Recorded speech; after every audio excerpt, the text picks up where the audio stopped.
Now, the NBA season is quickly approaching, and I feel like right now is a good time to start making my NBA standings predictions. So starting with the West, I don't really have any of these teams in a particular order, at least from the 15th to 12th seed, because I believe those are the teams that are probably going to perform the worst. These are the teams that it doesn't even really matter where they land, because they're not going to be in the play-in and they're not going to be in the actual playoffs.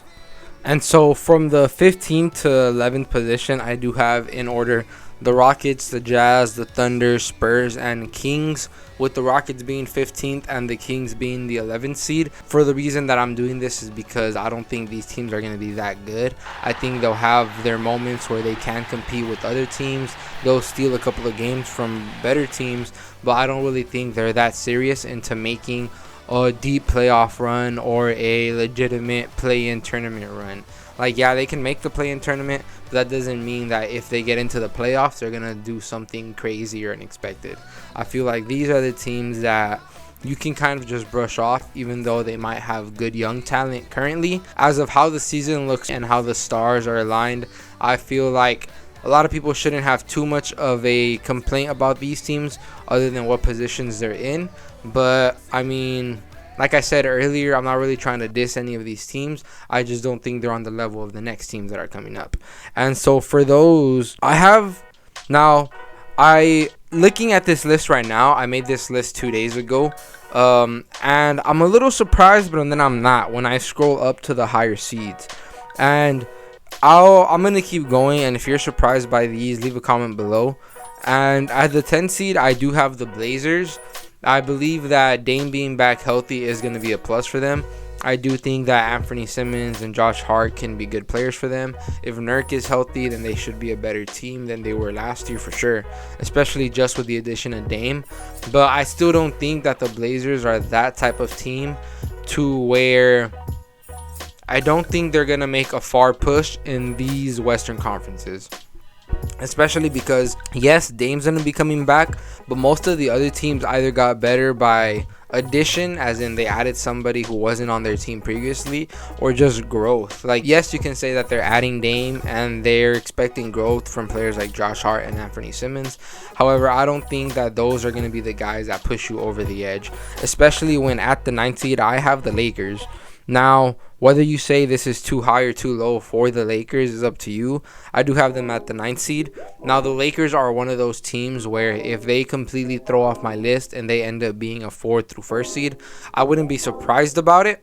I would a little bit, but it wouldn't shock me to where it's impossible. The Lakers can't be that good. They suck. No, they can. There's a chance. When you have LeBron and AD, anything's possible. What happens with Westbrook is something that we have yet to see as of this moment. It is believed that they're either going to trade him away or he starts the season with them, which is pretty much the only two options you even have. But the reason I have them in the seed that I have them is all of their guys, they have a lot of young guys. And historically, we do know that LeBron James plays his best with veterans.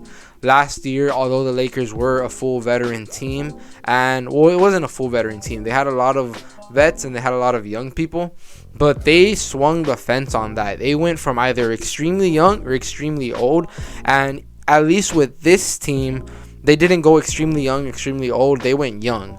And at least with the young players, hopefully, I bet what they want to do is to just have those young players run most of the defense. They want those guys to be the ones working their butts off all season, running for that extra possession, doing this and doing that, to try to conserve LeBron and AD for as long as they can. Now, because of how inexperienced that young squad is, it's hard to imagine how well they'll be able to reserve Bron and AD, because I do see them playing a lot of minutes. And you can see that, or you can take that in as however you want to see it.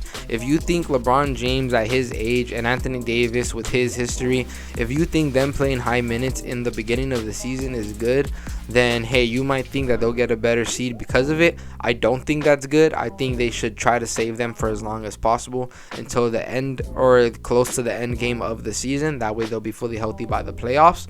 But I don't have them at the 9th seed because I doubt LeBron and AD. I doubt everybody around them. And that could be something that's, well, if you don't doubt LeBron and AD, then you shouldn't doubt that they'll get them to a higher seed. But they also have Russ, and with Russ, anything's possible. In the 8th seed, something that I'm kind of surprised by is that I had put the Suns. Now, I wanted to put the Suns higher for sure, but like I said, it's hard to put the Suns above some of these teams because I genuinely believe that these teams either got better or that I also do think that the Suns took a step back. Not because, I don't know if they lost JaVale McGee, I have to double check that, but just from what happened last season and how their season ended, it's hard for me to say that they're going to come back better than they were last season. It's hard to win 65, 67 games and then just to end it the way that y'all did. I feel like there might be some animosity in the locker room, and then also how the Suns team didn't really want to pay DeAndre Ayton. They really were holding that bag back from him. Now, because of how the season ended, I can say that it's fair for them to have done that. However, a reason that I feel he wasn't fully invested because I don't think that he thinks the team's fully invested in him, and that's just something that is pause for concern. I do expect a player like DeAndre Ayton and Devin Booker to take a step forward.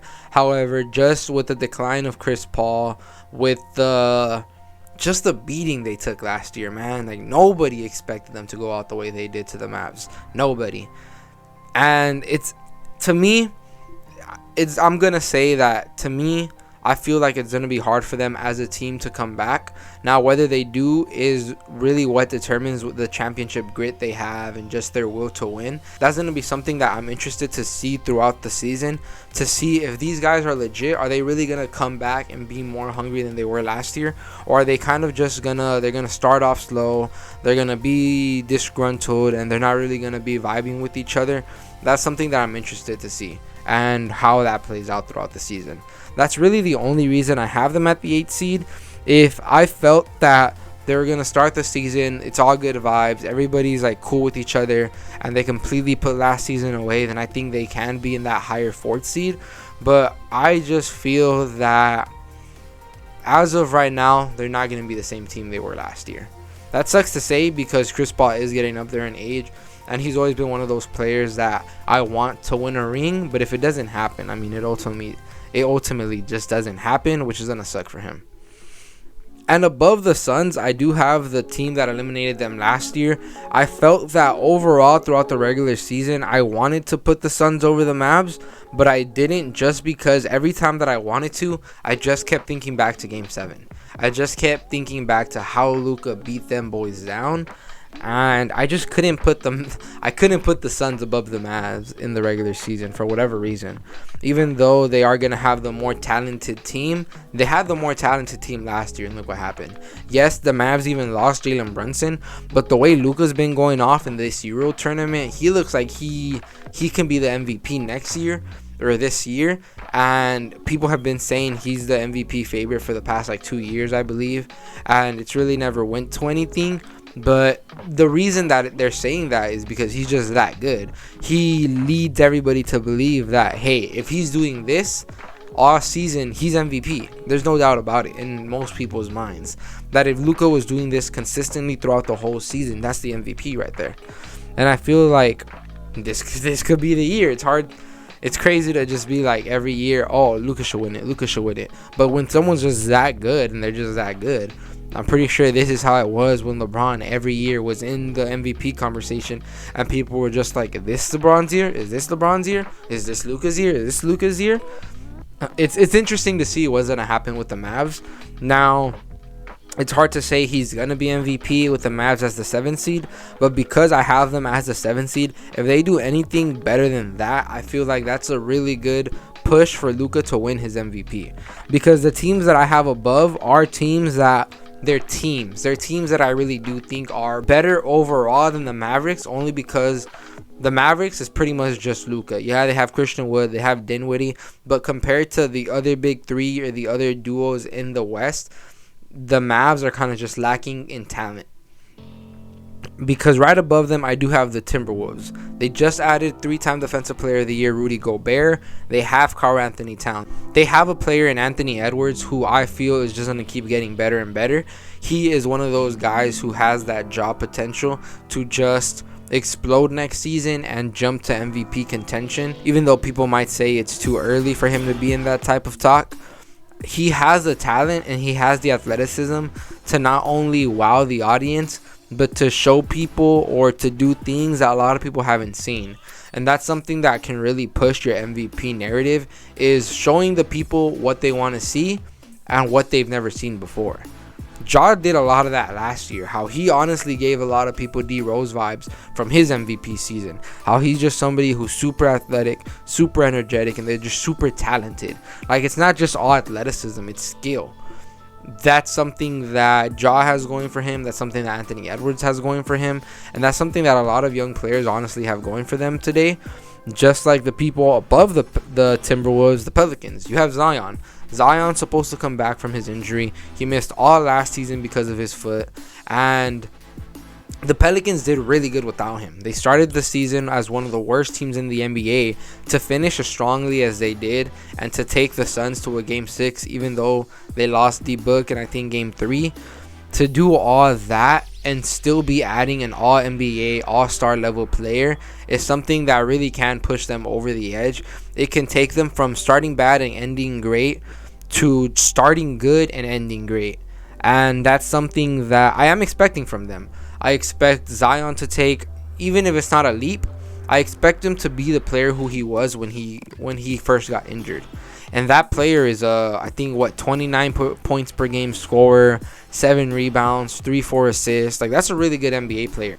To pair that with somebody like Brandon Ingram and CJ McCollum, who we saw do work last year, especially Brandon Ingram. Brandon Ingram was really in his bag playmaking last year and in the playoffs. And if that's something that, you know, you're going to have Brandon Ingram dribble, making plays for other people. He can throw it to Zion. He can throw it to a CJ McCollum. He can throw it to a Jose Alvarado who can shoot the 3. Or a Josh Herb. Or a Josh Herb. He can throw it to... The Pelicans have guys. The Pelicans have some skill. And it's going to be really interesting to see how they do. But above them, I also have the reigning MVP, at least for right now, Nikola Jokic's Nuggets. Now, they were the 5th seed last year, 5th or 6th seed last year, I believe. And honestly, I am somebody who has really liked the Nuggets for a long time already. I really do think that Jokic is one of the better players in the NBA, even though people don't see that. And I think Jamal Murray's talent is real. I think Jamal Murray is the guy who, along with Nikola Jokic, can take them over the edge. We saw what they did in the bubble and how they came back against the Clippers 3-1. People try to push the narrative that the Clippers didn't want to be in the bubble. You were up 3-1. I don't care if you don't want to be in the bubble. You're up 3-1. You have Kawhi Leonard and you have Paul George. Finish it. For the Nuggets to have done that is something special, because you don't come back on the Clippers just being anybody. You're not anybody to be dropping 40-50 pieces on Kawhi Leonard's head and to be throwing dimes all over him like that. The Nuggets do have a chance to be really special. We're also, not only Jamal Murray's coming back, but we do hope that Michael Porter Jr. is coming back. And I think that Nikola Jokic actually having legitimate NBA talent around him and not just kind of role players around him is going to lead to them being a higher seed. I wouldn't be surprised if Nikola Jokic wanted a 3rd MVP, even though there might be some player fatigue or some voting fatigue. It's going to be crazy to see what happens with that. If Nikola Jokic is a top 1, top 2 seed, and then they still don't give him MVP, then he has better numbers than what he did last year. It's hard to see them not giving him the MVP, but it's interesting to see what's going to happen. And I had just talked about how coming back against the Clippers isn't something that's easy to do, but I do have the Clippers as the 3rd seed. I don't know why. I honestly want them to put them a little lower. I feel that, even though without Kawhi and without PG for most of last season, they were a really good team. I feel that for sure Kawhi and PG can put them over the edge. But for the regular season, I do believe that they're going to take their time off. I don't think they're playing back-to-backs. Even at then, I think let's say they play 3 games in a 1 week span, where it's like you play 1 game, you have a day off, you play the other game, you have maybe 2 days off, and then you play 1 game. I feel like within that schedule, Kawhi is going to miss 1 game. He's not going to play 3 games in a week. And Kawhi, that's something that it's going to be something that's interesting to see. Now, I have said that a lot already, but I really am interested to see how the season's going to develop. Because if you've been watching for a long time like me already, you kind of know that the NBA season is a soap opera. Things happen, there are narratives, and narratives are pushed. And just to see how they come back years later, and if they withheld that test of time, whether they didn't, whether players have proved us wrong or right, is something that's interesting to me. And something that is known with Kawhi is he is going to load manage. I just want to see how much he's going to load manage.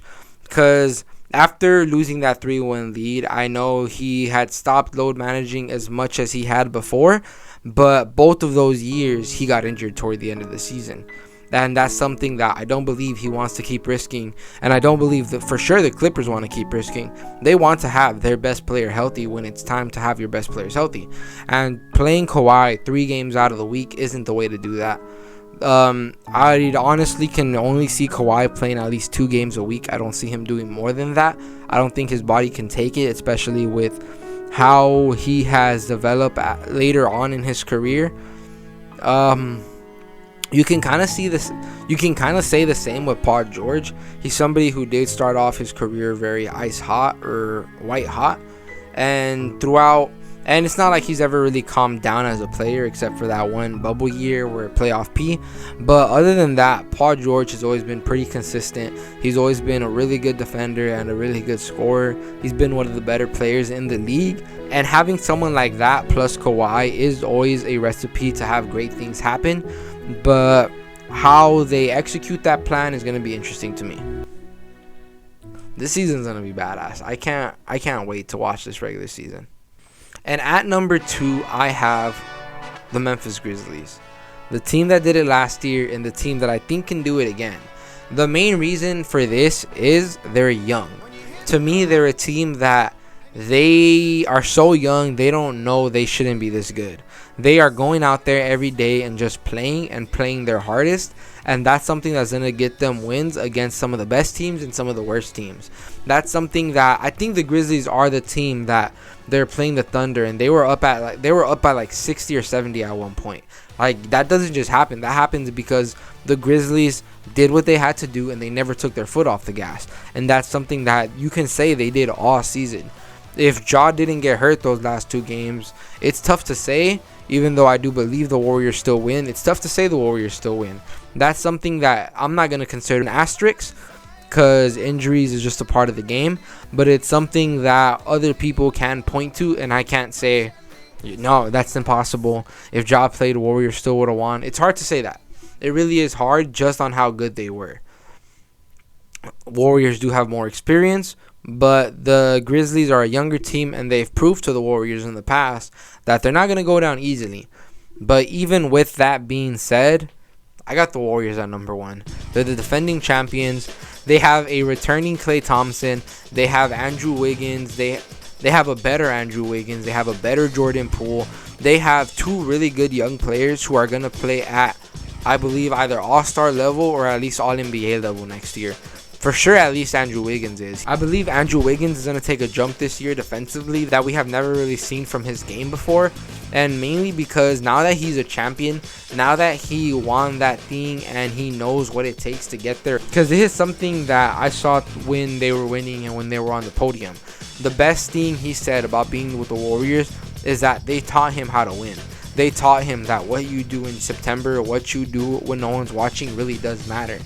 And that's something that I believe he's going to take to heart. And it's something that he's going to use to really improve his game. People, when he was drafted, they were calling him Maple Jordan. I mean, what else can you say? That's Air Wiggs right there. The hype was there for a reason. And it really does feel like Andrew Wiggins revived his career. And it's interesting to see where he takes his next step. Because on a team with Curry, on a team with Clay, with Jordan Poole. You have a returning Wiseman. You have Draymond Green. You still have, you have Looney. You still have that championship core.